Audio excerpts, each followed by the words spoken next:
Pasa a vosotros. Continuamos con nuestra segunda porción del libro de Deuteronomio y estamos ahora en nuestra tercera lectura, en el capítulo 4, a partir del versículo 41. Dice: Entonces separó Moisés 3 ciudades pasando el Jordán hacia el este donde surge el sol.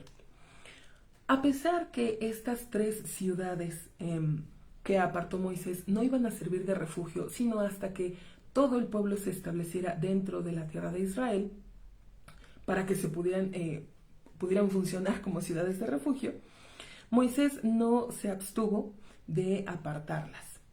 Él pensó o él consideró en hacer lo que estaba a su alcance. A pesar de que nuestro Dios ya le había dado la orden que no iba a pasar el Jordán, que no iba a entrar a la tierra de Israel, él sabía, Moisés, que las ciudades no iban a funcionar todavía, sino hasta que todo el pueblo tuviera su lugar. Pero aún así él tenía ese deseo, pues, de hacer más, dar un poco más de lo que Dios le pidió. Algo semejante a lo que hiciera el rey David. Él tenía en su deseo el construir el templo sagrado, pero nuestro Dios le dice que él no la va a construir sino su hijo. Entonces vemos en David que no se cruza de brazos, sino que empieza a preparar todo.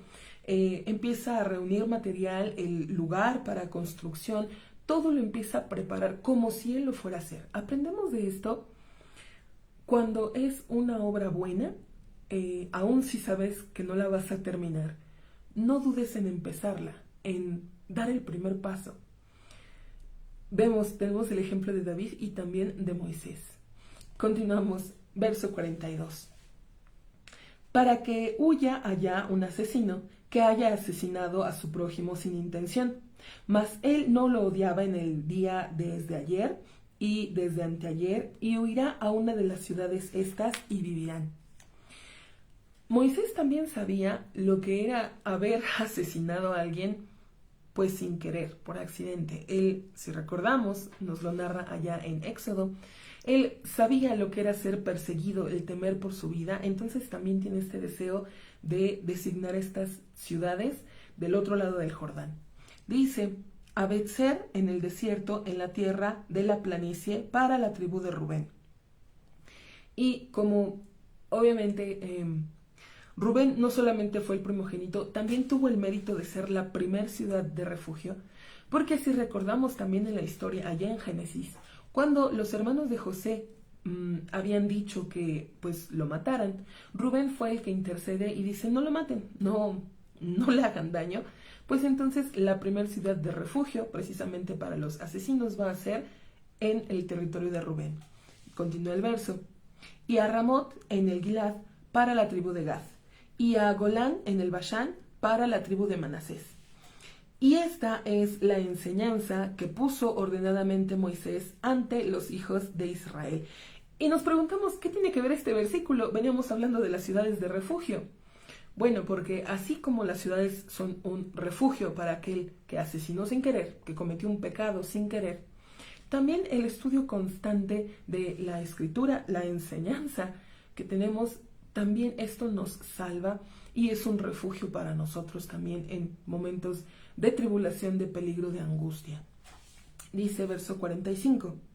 Estos son los testimonios y los decretos y las leyes que les habló Moisés a los hijos de Israel en su salida de Egipto. Y este texto es la introducción a nuestro capítulo siguiente, también a nuestra lectura siguiente, donde precisamente vamos a la repetición de la ley, los 10 mandamientos, decimos nuestra siguiente lectura, nuestro próximo capítulo, pero dice: estos son los testimonios, los decretos y las leyes que les habló Moisés a los hijos de Israel en su salida de Egipto, pasando el Jordán en el valle enfrente de Bat-peor, en la tierra de Sihón, rey amorreo, que habitaba en Heshbón, el cual golpeó Moisés y los hijos de Israel en su salida de Egipto, y poseyeron a su tierra y a la tierra de Og, rey de Bashán, los 2 reyes amorreos que estaban pasando el Jordán, al este donde surge el sol, desde Aroer, que está a la orilla del río Arnón,